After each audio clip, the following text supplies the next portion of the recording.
기도합니다. 아멘. 함께 하나님의 말씀, 오늘 우리에게 주신 하나님의 말씀은 출애굽기 20장 7절입니다.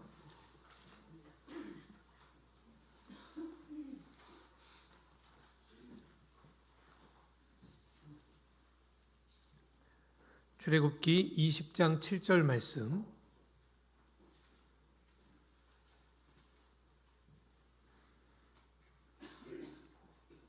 우리 한 목소리로 함께 봉독합니다. 너는 내 하나님 여호와의 이름을 망령되게 부르지 말라. 여호와는 그의 이름을 망령되게 부르는 자를 죄 없다 하지 아니하리라. 아멘. 하늘소리 찬양대 귀한 찬양 하나님께 올려드립니다.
아멘. 우리 곁에 계신 분들과 인사하겠습니다. 당신은 아바의 사랑받는 자녀입니다. 당신은 아바의 기쁨입니다.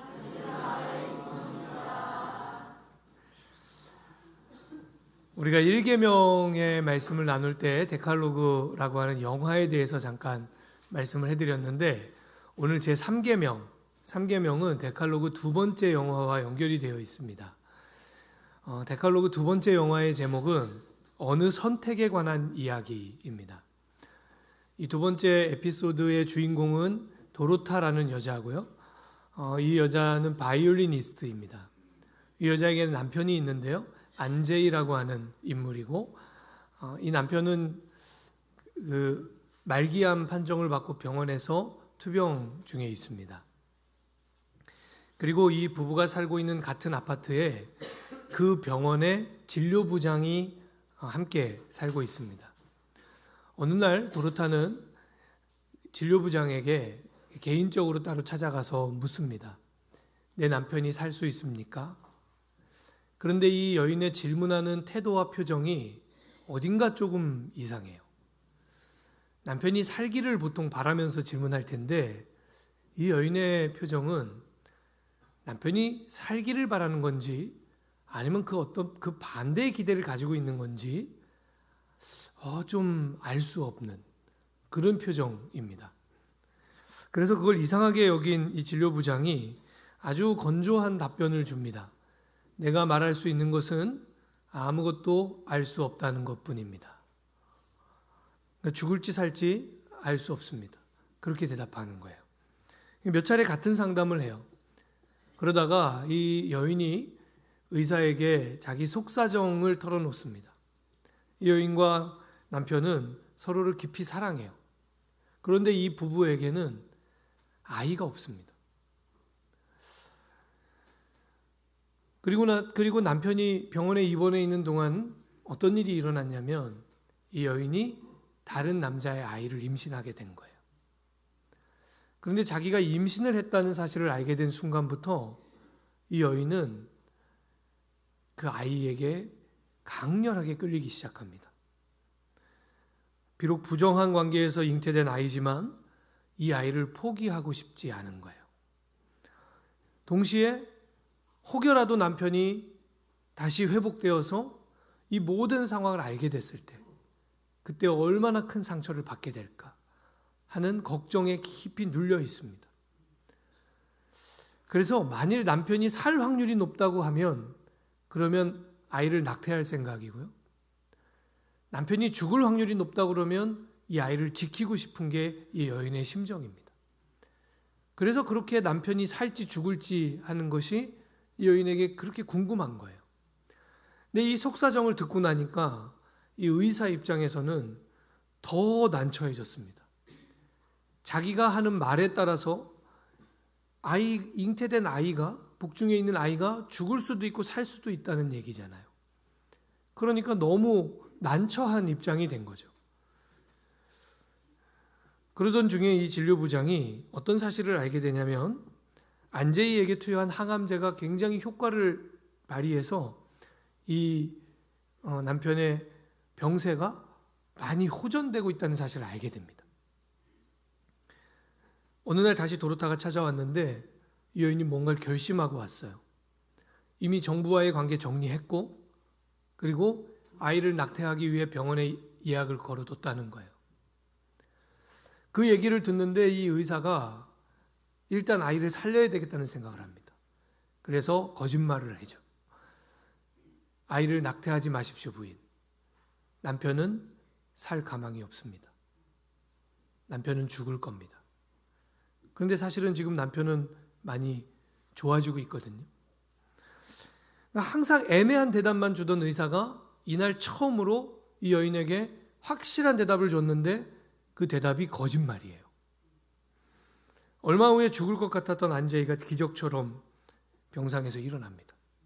그리고 의사에게 찾아와서 감사 인사를 전하는 거예요. 선생님 감사합니다. 이제 삶을 붙들 수 있을 것 같습니다. 그런데 이 남편의 말이 굉장히 의미심장해요. 마지막 말이 뭐냐면 무엇보다 기쁜 건 우리 부부에게 아이가 생겼다는 겁니다. 이 남편이 그 아이가 자기의 아이인지 그걸 아는지 모르는지 영화는 밝혀주지 않아요. 그런데 그 사실을 이 남자가 기뻐하는 거예요. 그러면서 영화가 끝납니다. 이 영화의 굉장히 특이한 점은 뭐냐면 영화가 시작되는 순간부터 시종일관 이 영화는 분위기가 아주 불안하고 초조하고 그런 분위기예요. 그 인물들이 다 그런 불안과 초조 속에 떨고 있는 그런 상황이에요. 그런데 이 진료부장의 거짓말을 기점으로 영화의 분위기가 평온하게 바뀝니다. 그러니까 보통은 영화 속에서 누군가 거짓말을 하면 그 거짓말 때문에 그 뒤에 분위기가 불안해져야 되잖아요. 그런데 이 영화는 반대예요.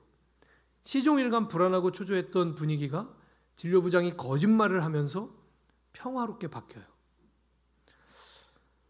진료부장은 분명히 거짓말을 했어요. 남편의 병세가 호전되고 있다는 걸 알았으면서도 아이를 살리기 위해서 남편은 죽을 거라고 얘기합니다. 실제로 죽지 않고 살아나죠. 이 영화는 오늘 이 제3계명과 관련해서 굉장히 묵직하고 무거운 질문을 우리에게 던져줍니다. 제3계명이 도대체 뭘 얘기하고 있는가를 좀 우리가 먼저 생각해 봐야 돼요. 출애굽기 20장 7절 너는 내 하나님 여호와의 이름을 망령되게 부르지 말라. 여호와는 그의 이름을 망령되게 부르는 자를 죄 없다 하지 아니하리라. 사실은 10계명의 다른 모든 계명들은 우리가 읽으면 또는 들으면 뭐에 대한 얘기구나, 뭘 하지 말라는 거구나 이해가 다 되게 되어 있습니다. 그런데 유독 이 3계명만큼은 이게 뭘 하지 말라는 건지 좀 어렵게 되어 있습니다. 망령되게 부르지 말라. 이게 도대체 무슨 뜻일까요? 그래서 성경 속에 이 3계명과 관련된 성경 속의 상황들이 있어요. 그래서 그 말씀들을 좀 꽤 있는데 그 중에 두 군데를 우리가 오늘 좀 보려고 해요. 레위기 19장 12절 말씀에 너희는 내 이름으로 거짓 맹세함으로 내 하나님의 이름을 욕되게 하지 말라. 나는 여호와이니라. 마태복음 5장 33절로 37절 또 옛사람에게 말한 바 헛맹세를 하지 말고 내 맹세한 것을 주께 지키라 하였다는 것을 너희가 들었으나 나는 너희에게 이르노니 도무지 맹세하지 말지니 하늘로도 하지 말라. 이는 하나님의 보좌이며 땅으로도 하지 말라. 이는 하나님의 발등상이며 예루살렘으로도 하지 말라. 이는 큰 임금의 성이며 내 머리로도 하지 말라. 이는 내가 한터럭도 희고 검게 할 수 없음이라. 오직 너희 말은 옳다 옳다 아니라 아니라 하라. 이에서 지나는 것은 악으로부터 나느니라. 하나님의 이름을 망령되게 부르는 것이 성경 속에서 맹세라는 상황과 연결되는 거예요. 레위기 19장에서는 거짓 맹세하지 마라 그랬고 마태복음 5장에서 예수님은 헛맹세하지 마라. 사실 같은 말이죠. 그러니까 맹세라는 상황과 연결이 됐는데 도대체 하나님의 이름을 망령되게 부르는 것과 맹세 사이에 어떤 연결성이 있는가? 고대 세계의 재판을 우리가 좀 생각해 봐야 됩니다. 오늘날처럼 전문적인 수사기관이 없습니다. 그리고 수사 기법도 별로 없습니다. 제일 중요한 것은 수사를 할 만한 정보가 별로 없습니다. 오늘날에는 형사재판을 한다 그러면 일단 이 수사기관에서 정보를 수집하잖아요. CCTV도 있고요. 휴대전화도 있고요. 통화기록도 다 조회가 되고요. 그리고 오고 간 문서나 이메일이나 이런 거 다 조회가 되잖아요. 그러니까 정보가 일단 많아요. 그래서 현대의 형사재판에서 중요한 것은 증거입니다. 증거가 무엇을 증명하고 있느냐가 중요해요. 그런데 이런 게 없었단 말이에요. 고대 재판에는. 그래서 뭐가 중요했을까요? 증인이 중요합니다.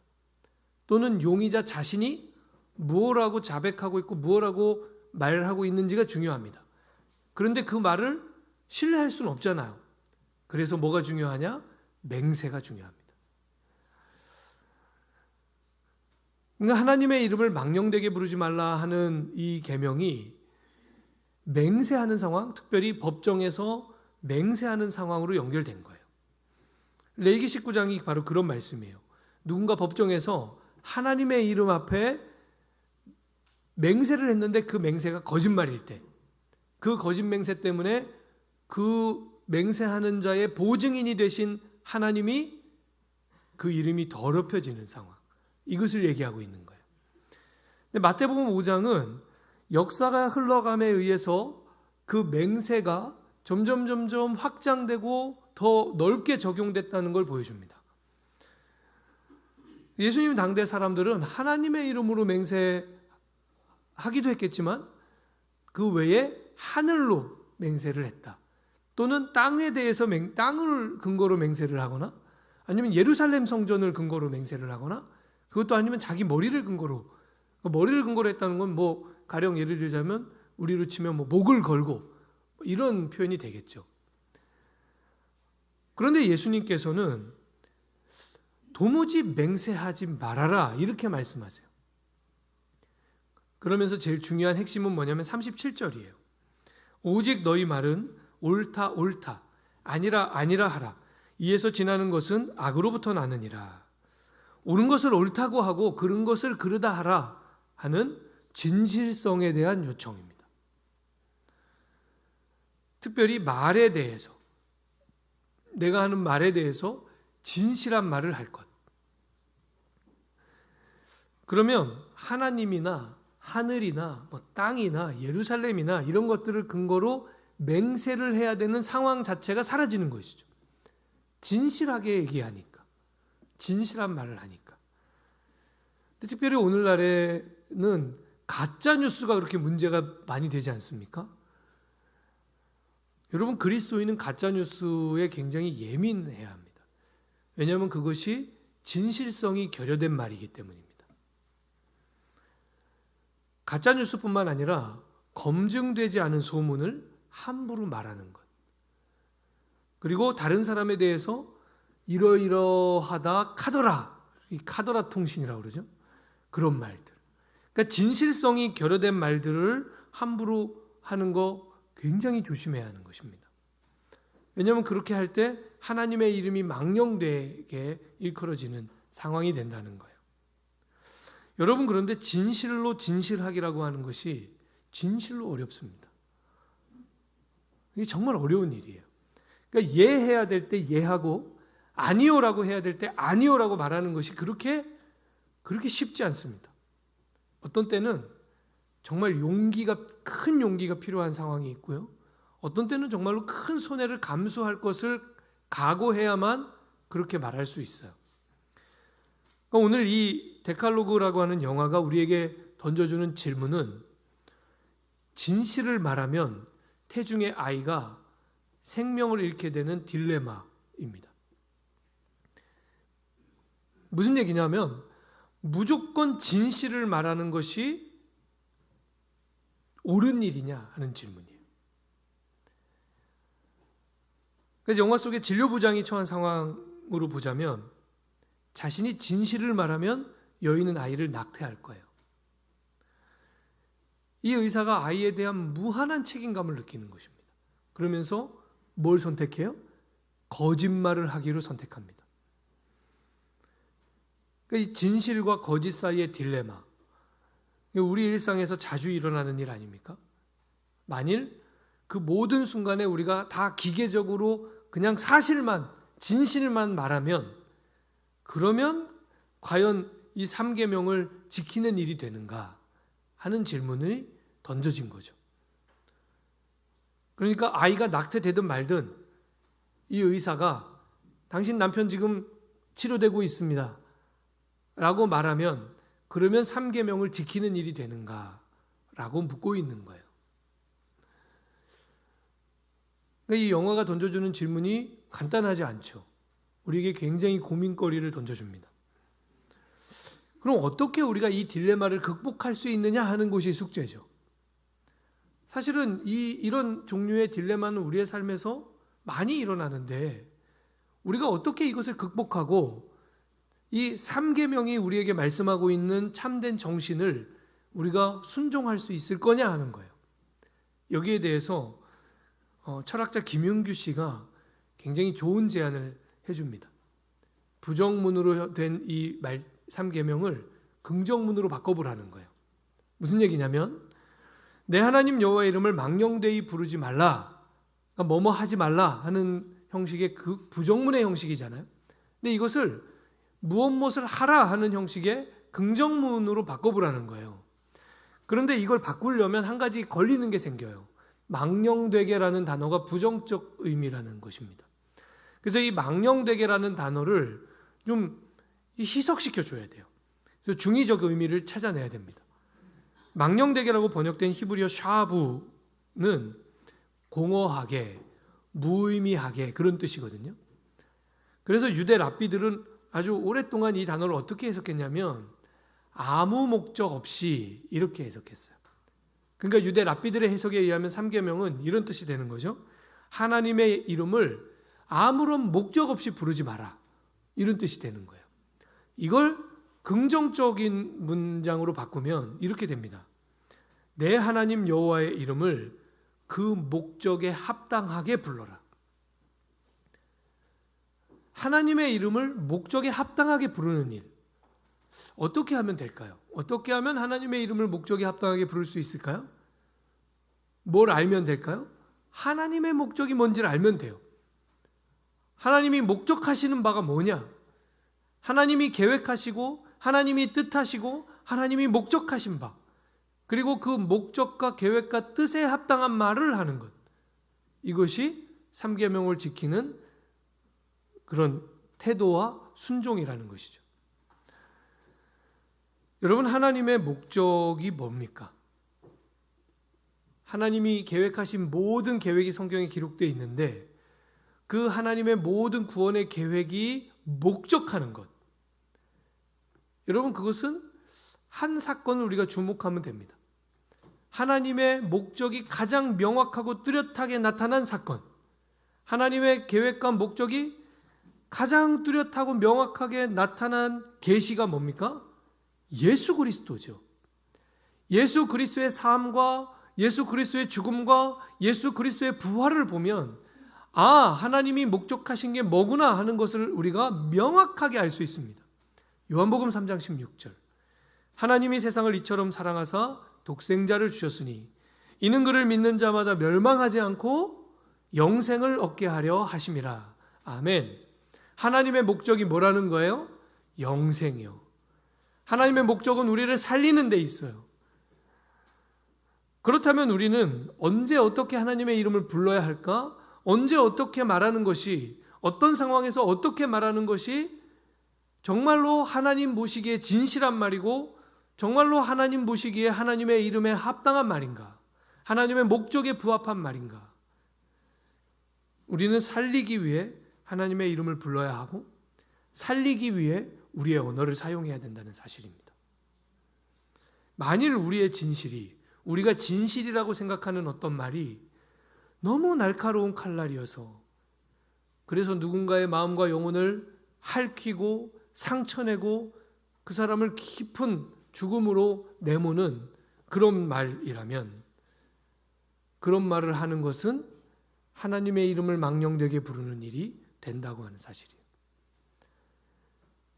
왜냐하면 하나님의 목적에서 벗어났기 때문이죠. 그러니까 우리가 살리는 말을 해야 합니다. 우리의 입술로 생명의 언어를 말해야 합니다. 누군가의 마음과 생명을 북돋아주는 그런 말을 해야 합니다. 조금 안 예뻐도 예쁘다, 그렇게 해주셔야 합니다. 좀 사랑스럽지 않아도 사랑스럽다, 그렇게 말씀하셔야 됩니다. 어떤 말이 퍼져나갔을 때 그 말이 누군가에게 깊은 상처를 낼 수 있는 가능성을 가지고 있는 그런 말이라면 여러분, 절대로 입 밖으로 내서는 안 되는 것입니다. 그 말은 하나님의 이름을 망령되게 만들기 때문입니다. 여러분, 생명의 말, 살리는 말, 선한 말을 하십시오. 반대로 누군가 죽음을 향해 가고 있다면 그 사람의 발걸음을 생명을 향해 돌려줄 수 있는 그런 말을 하십시오. 그것이 하나님의 이름을 그 뜻과 목적에 합당하게 부르는 일이 되고, 우리가 우리의 언어를 하나님의 목적과 뜻에 합당하게 사용하는 일이 됩니다. 여러분, 우리가 믿는 바에 의하면 하나님만이 유일한 심판자이십니다. 믿으십니까? 이 말은 우리는 모든 것을 정확하게 심판할 수 있는 권세도 없고 능력도 없다는 뜻입니다. 그러니까 우리는 우리 서로에게 심판자가 아닙니다. 그렇기 때문에 기계적으로 사실을 말하겠다, 이게 생각보다 어렵습니다. 지금 내가 보는 견지에서는 이게 사실이었는데 우리는 시간 속에 갇혀 있지 않습니까? 시간이 흐르고 나면 지금 내가 보는 견지, 지금 내가 처한 상황에서 사실이었던 것이 훗날 사실이 아닐 수 있습니다. 그러니까 지금 내가 사실을 말한다고 진실인 것이 아닙니다. 우리는 그 기준을 정확하게 다룰 수 있는 능력이 없습니다. 그렇다면 우리에게 남는 기준은 생명과 죽음의 기준이에요. 무엇이 살리는 일이고 무엇이 죽이는 일인가 하는 기준이 우리에게 남아요. 그걸 다루라는 거예요. 그리스도인은 사실이냐 아니냐를 기준으로 말하지 않고 이게 살리는 말이냐 죽이는 말이냐 하는 것을 기준으로 말하는 사람입니다. 여러분, 우리에게 주신 하나님의 이름, 우리가 그 이름에 속한 사람들이지 않습니까? 그래서 우리가 하는 모든 말이 이 3계명을 넓게 적용해 보자면 우리가 하는 모든 말이 하나님의 이름으로 하는 말이 되는 거예요. 왜냐하면 우리가 그 이름에 속한 바 되었기 때문이죠. 그렇다면 우리가 하는 말이 하나님의 목적에 부합하게 말해야 하는 것입니다. 살리는 말, 생명을 주는 말, 죽음으로 가는 사람을 생명으로 뒤바뀌어 주는 말, 이런 말을 통해서 여러분, 우리가 하나님의 계명을 지킬 수 있게 되기를 바랍니다. 우리가 그 계명을 지킬 때 여러분, 우리에게 자유가 임하게 될 것입니다. 여러분, 사실 우리는 얼마나 많은 경우에 서로의 말에 묶여 있는지 모릅니다. 자유가 사라집니다. 그러나 우리가 하나님의 말씀을 지켜나갈 때 이 말씀은 우리에게 자유를 줄 것입니다. 특별히 우리의 관계들 속에서 자유를 줄 것입니다. 우리가 하나님의 말씀을 지켜나갈 때 우리는 주의 거룩하심을 닮아가게 될 것입니다. 여러분, 우리의 입술이 주의 거룩하심을 닮아서 살리는 말, 생명의 말을 할 수 있게 되기를 주님의 이름으로 간절히 축원합니다.